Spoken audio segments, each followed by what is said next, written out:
Well, hello everybody out there, and welcome to another episode of Movie Passion. I know it's been a while, but yeah, that's apparently the way it is.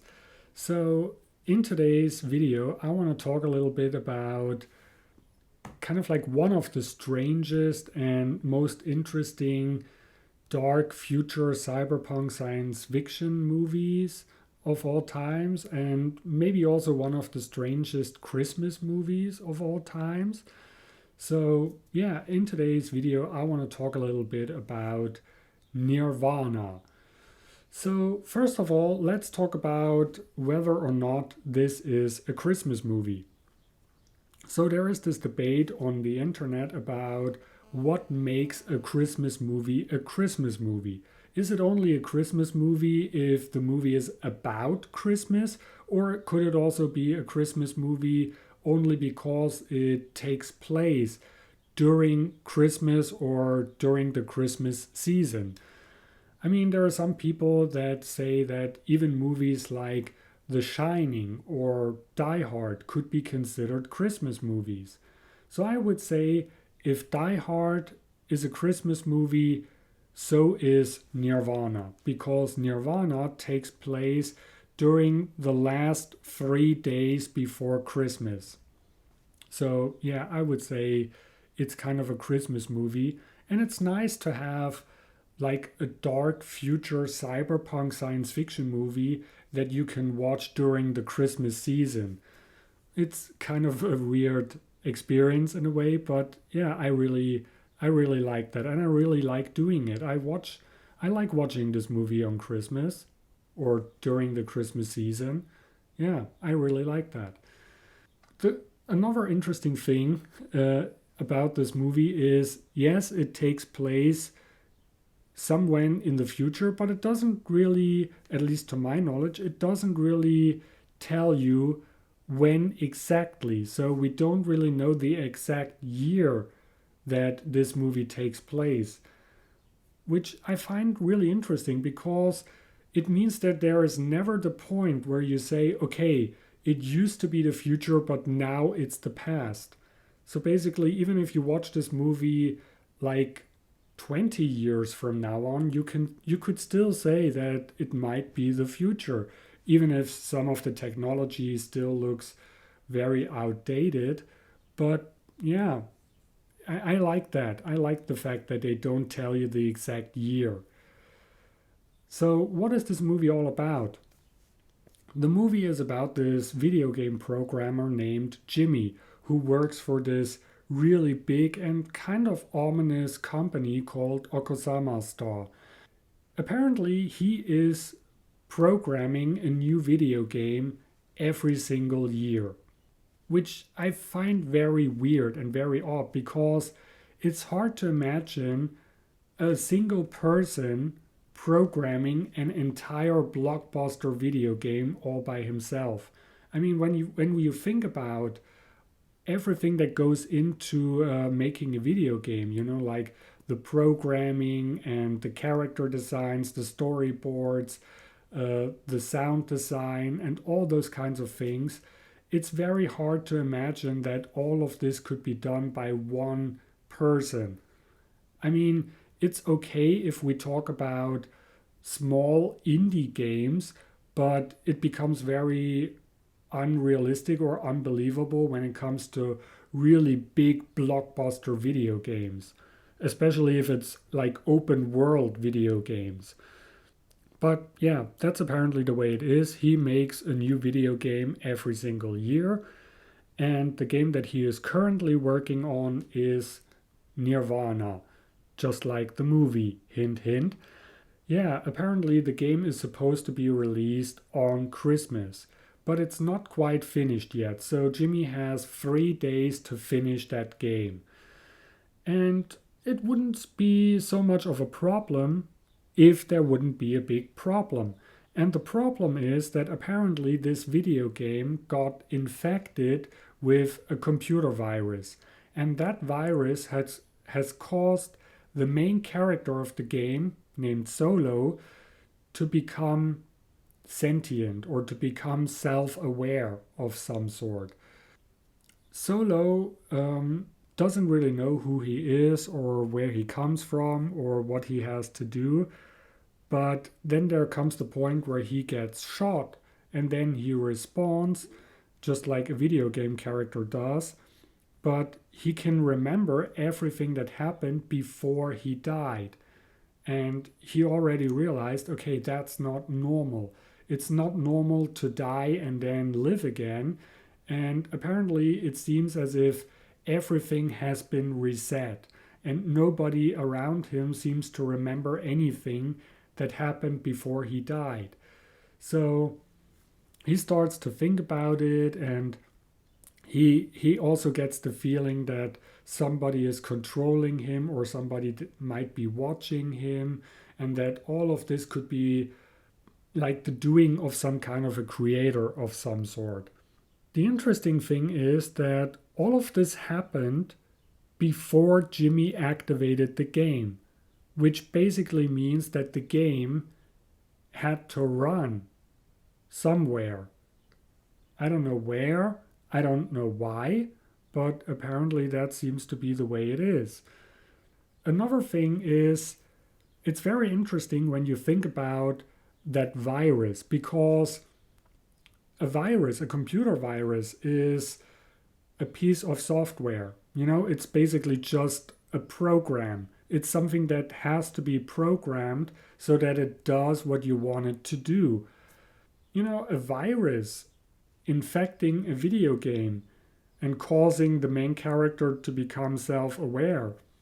That's a very odd and very, very suspicious virus. So you have to wonder, how did the game get infected with this virus, and where did this virus even come from? Who programmed that virus and why? So it's already, we're just still at the very beginning of the movie, but there are already a lot of very weird but also interesting questions, don't you think? So, yeah, Jimmy is test playing the video game and he realized, okay, there is something wrong. The character doesn't really do what he wants him to do. Then apparently the game kind of like turns itself back on again, and Solo starts confronting Jimmy and asking him a bunch of questions. And then Jimmy explains that he is a video game programmer and that Solo is a character in the video game that he currently makes. Of course, Solo is not happy with that. I mean, who would? You know, he realized, okay, I'm just a character in a video game, in a simulation, which means none of this is real. He is obviously also not really fond of the idea of constantly dying. I mean, who wants to constantly die over and over again? I mean, in a way, it might not be so bad if you are a video game character, because I highly doubt that somebody programmed a video game character to actually feel pain. That wouldn't really make sense. But I guess it still is kind of an unpleasant experience. And yeah, also being the character in a video game means that you don't really have a free will. And he's already tired of his existence. So he's begging Jimmy to erase him. So yeah, Jimmy tells him, okay, it's not really that easy because there is a copy of Nirvana on the Okasama Star server. So yeah, he would basically have to hack into the server in order to get to the game and erase the game. So that's not the only thing. That's not the only thing that drives Jimmy, because apparently Jimmy also used to have a girlfriend named Lisa who left him like a year ago. And so he decides, okay, I go out and search for Lisa, and maybe on the way I can also erase Nirvana. So he decides to go to Marrakesh and find this guy named Joystick that might help him. So yeah, it's very interesting to see all those interesting characters, and I'm pretty sure it would be even more interesting if you would know more about religion or different kinds of religions, like Buddhism or Hinduism and all those kinds of things. But, you know, there are certain things that I still don't really understand.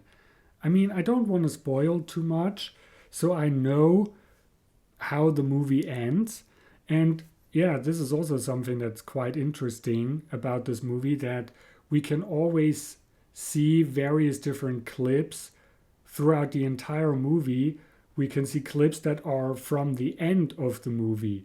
So it really is an interesting movie, but there are certain things that I don't really fully understand, or maybe I think that I kind of understand some of them, but what I think is wrong, I don't know.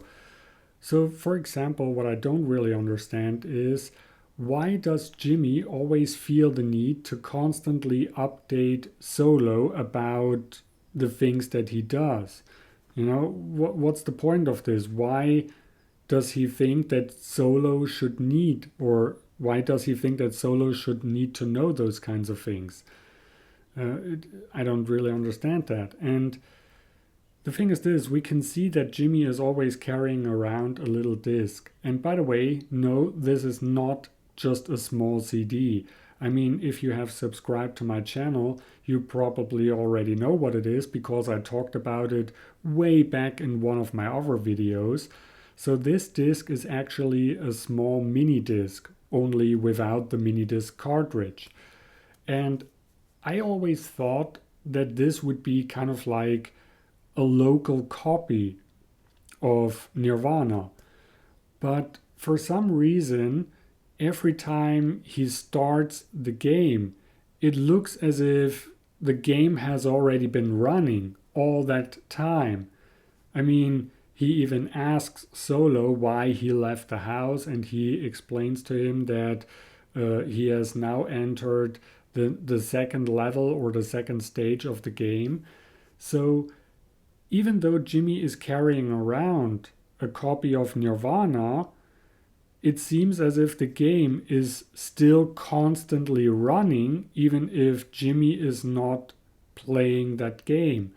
And also, throughout the entire movie, we can always see everything that Jimmy does, but every now and then we can see everything that Solo does. So, yeah, I kind of think that I know what it means, but I'm not quite sure. But I also can't really tell you what I think, because I don't want to spoil too much. But yeah, it seems as if the game is constantly playing, it never stops. Then, another thing that I don't really understand is, why is it so important for Solo to convince Maria that she is just a video game character, that she's not a real person? I mean, first of all, she is not self aware like he is. She doesn't really have, that kind of a consciousness. And second of all, he and the game are going to be erased anyway, hopefully in a couple of days. He and Maria and their entire world will stop existing. So what's the point? What's the purpose of convincing her that she's just a video game character? What difference does it make if she knows it? I mean, to a certain degree, you could also say the same thing about real life. There is another thing that I don't really understand, and it's something that happens pretty much at the very end of the movie. So we can see that Jimmy erased Nirvana, but then after that, he still talks to Solo. I don't know what that means. I thought, okay, if the game is constantly running, it probably is running off some kind of a server at Okosama Star or something like this. But no, he can still play the game after he erased that copy on the Okosama Star computer. So he really is just playing that local copy. But for some reason, that local copy seems to play all the time, even if he's just carrying around that little disc, which just doesn't make any sense. And I don't really think that the people that made this movie are trying to convince us that there is, kind of like this virtual digital world on that little disc, and that things are happening on that disc, even if he's just carrying it around. I mean, that would be kind of like saying that the music on a CD would constantly play, even if the CD is not inside a CD player. It just doesn't really make sense. But, that's not really what I want to talk about right now. Another thing that I don't understand is we can see that Jimmy is now going to delete his copy of Nirvana.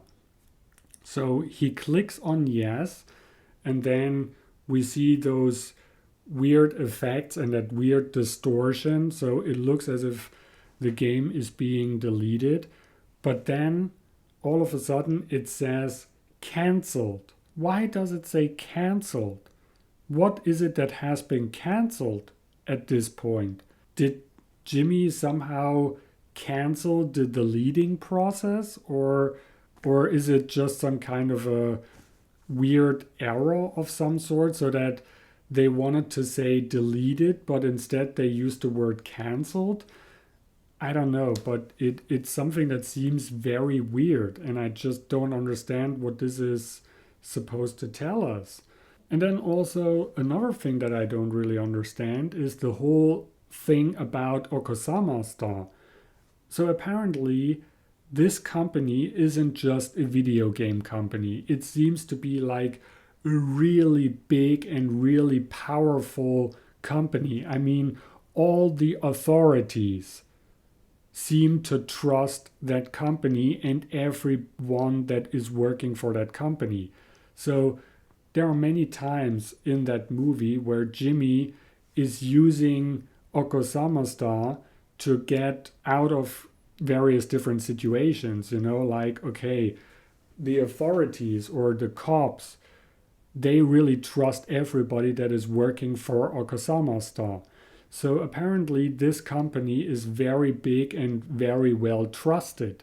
So it's also kind of a weird thing, because yes, we know there are some very dubious activities that this company does, but it's never really been fully explained what it actually is that this company does besides releasing video games. What else does this company do? We know that they have some, I don't know, some sub companies or something like that. But yeah, it's never really fully explained what this company really does. It's also kind of a strange thing that they are so focused on Jimmy. So apparently, they really want Jimmy to release Nirvana. So they are so concerned about that release of that video game that they even sent out some kind of a psychiatrist to spy on Jimmy. And then after Jimmy left went to Marrakesh, that psychiatrist follows him. And to me it seems as if they are really trying to kind of force Jimmy to release that game.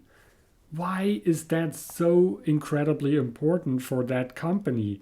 After all, it's just a video game. Yes, they can probably make a lot of money with that, but it's just 3 days until the game is being released, and apparently the game is pretty much almost finished. I mean, the biggest problem is the fact that this game got infected with this virus, and I don't really know if the people at Okosama Star really know about that virus.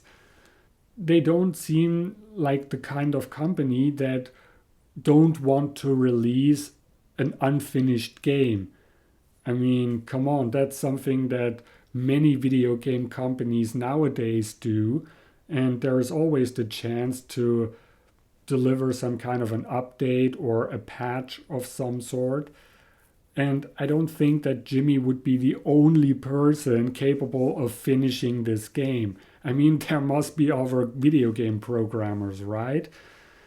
And at this point, I really do have to talk about the fact that I only have the German dubbed version of this movie, which is kind of unfortunate because I think there are some translation errors here and there because there are certain things that don't really make any sense.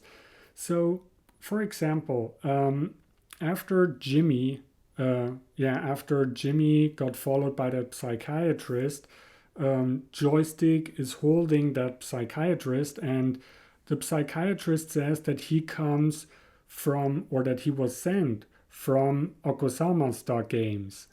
He called that company Okosama Star Games, but it doesn't say games anywhere on that logo. And also, I highly doubt that Okosama Star is just like a video game company because why is this company so big and why do all the authorities trust everybody blindly that is working for that company? I mean, as if working for a big video game company would make you an incredibly trustworthy person.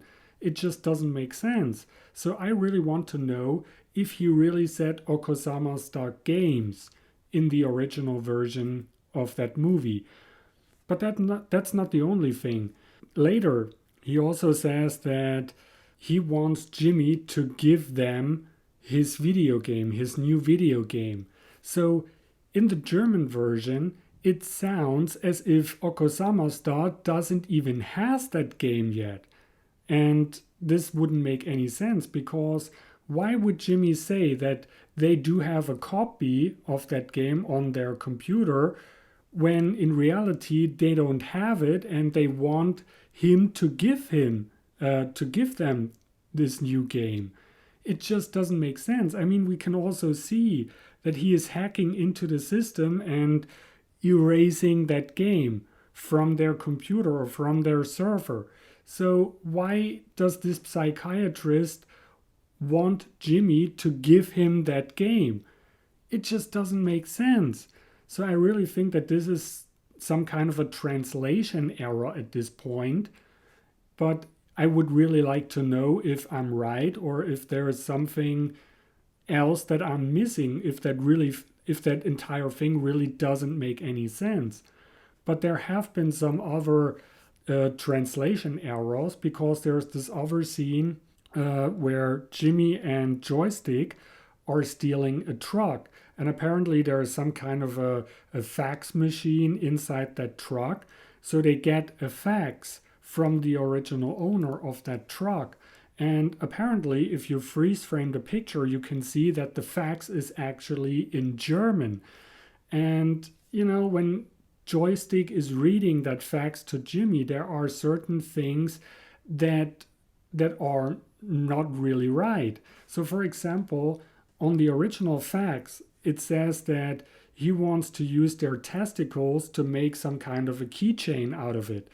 But in the German version, when Joystick is reading that fax, he says that he wants to use their testicles to make an egg watch out of it. So, yeah, I mean, there you have a translation error. He says something different than what we can see on the screen. So, yeah, I really would like to know what the heck is going on here because I am kind of a little bit confused and I would really like to know what he really says in the original version of the movie and what has been just some kind of a translation error. So yeah, it's so strange and so bizarre when you think about that. There are so many unanswered questions, or maybe those questions aren't really unanswered. It's just that I don't really get it. I don't know. But yeah, it's very interesting. So at this point, let's just talk a little bit about that future and the things that happen to those people in that future. So apparently, like in most cyberpunk and dystopian science fiction movies, people are always kind of disconnected from one another and they seem to be very lonely. And especially Jimmy. I really like the beginning of the movie. I mean, first of all, Jimmy is obviously very lonely, especially after Lisa left him, and he doesn't really has anybody. He doesn't really has any human connection aside from his dealer. Yeah, he's very lonely, and the only kind of interaction that he has is with his smart home. But also, I also like the way how his place looks very empty and also very cold in a way. There is nothing really warm. And I especially like this one scene where we can see Jimmy, who is looking out the window, and then outside of the window there is this big picture with those nice red lips. So let's just assume that those lips stand for human physical connection and maybe also love. We can also see that his windows, they almost kind of look like bars in a way. So this all seems to symbolize that he is trapped in some kind of a big empty cold prison, but outside of that prison there would be love and human connection and physical connection of some sort. I don't know. Maybe I'm reading too much into this. Maybe I'm overanalyzing it, but maybe that's exactly right. I don't know. So, yeah, tell me in the comments what you think. And outside of Jimmy's house or flat or whatever it is, we can also see some kind of a video billboard of some sort where you can see kind of like a commercial for this video game Nirvana. And there you can see this woman, this blue woman with the really long tongue. I think that picture is also on the official soundtrack of the movie. So, as far as I know, you can always correct me if I'm wrong, but as far as I know, this woman is Kali, which is the Hindu goddess of power and time and change and destruction and death. So, yeah, apparently there's that. I also like that one scene where you can see what appears to be some kind of a little altar, and then there is this computer above it, which almost looks as if they are worshipping technology of some sort. And also, there is Naima, who also seems to be very focused on technology. I mean, she says herself that everything that has something to do with technology just works. But at the same time, she doesn't really seem to have a real life. And also, she has forgotten everything from the past. So she doesn't really even has a past. And it's very questionable if she has a future. Yeah, then there's also Joystick, who I don't really know what happened with his eyes. I mean, did he sell or has he sold his original eyes in order to make money? But that would only make sense if his artificial eyes would have cost less than the kind of money that he got for his real eyes. So I don't know if that's what happened, but yeah, he also has technology instead of real eyes, and that technology is causing him to go blind over time.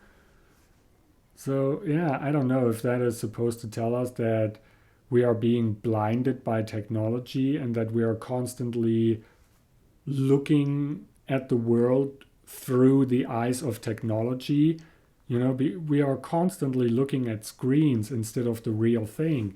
And also, it's something that you can see, especially nowadays, when people are somewhere at some concerts, they are always filming their concerts. So they are always looking at the concert through a screen instead of through their real eyes.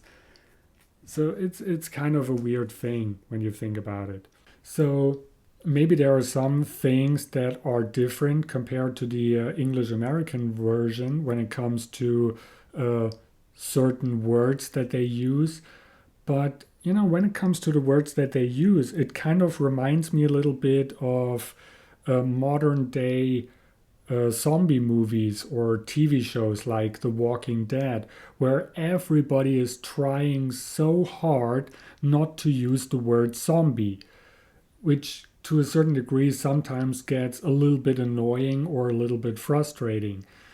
But, it's kind of like the same thing in Nirvana. So they try not to use words like hacking or hackers. Instead, they talk about pilots that are flying through the systems and stuff like that. And apparently, really, really good hackers, they are called angels. And why are they called angels? Well, because of those programs that are called devils. And devil stands for destroying visual illusion. And apparently, those angels are capable of avoiding those devils in a way, which is kind of an interesting thing when you think about it. And yeah, because of those devils, hacking into the system of a big company like Okosama Star is very, very dangerous because not only is there the danger of getting caught, but there is also the danger of actually dying because those devils, they could fry your brain, which means that you could either lose parts of your memory, which is, I think, something that happened to Naima, but there is also the risk of actually dying. So, yeah, hacking into the system or into the computer of a big company like Okosama Star basically means that you are also risking your life. So that's why it's kind of difficult to find somebody willing to do it. Another thing that I find interesting when you think about it is, I mean, yes, people like Naima and Joystick and Jimmy, I mean, they are basically good people. Yes, they do certain things where they break the law, but in the end, they are still like the good ones in this movie.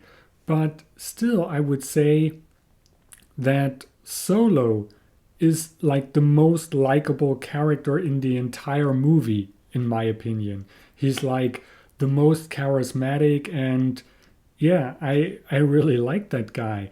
And in a way, it is kind of weird when you think about it. So you have a movie where a fictional, well, basically all people in this movie are fictional, but you have a movie where a video game character is more charismatic or more likable than any of the other people that are really alive. So yeah, it's kind of weird when you think about the fact that an artificial character is more charismatic or more likable than any of the real characters, so to say. Yeah, I do have to say it is a very, very cool, very interesting, very unique movie. It's a really cool and interesting movie. It's very, very underappreciated and underrated, in my opinion. It has a great scenery, great atmosphere, great soundtrack. I really like that movie. And I can only highly recommend that you go and watch this movie and you won't be disappointed. So yeah, that's it. I hope you like this video, and if you want, feel free to subscribe to my channel. Check out all my other videos. I have a bunch of different videos. And yeah, that's it. Thanks for watching, and I see you in the next one. Bye.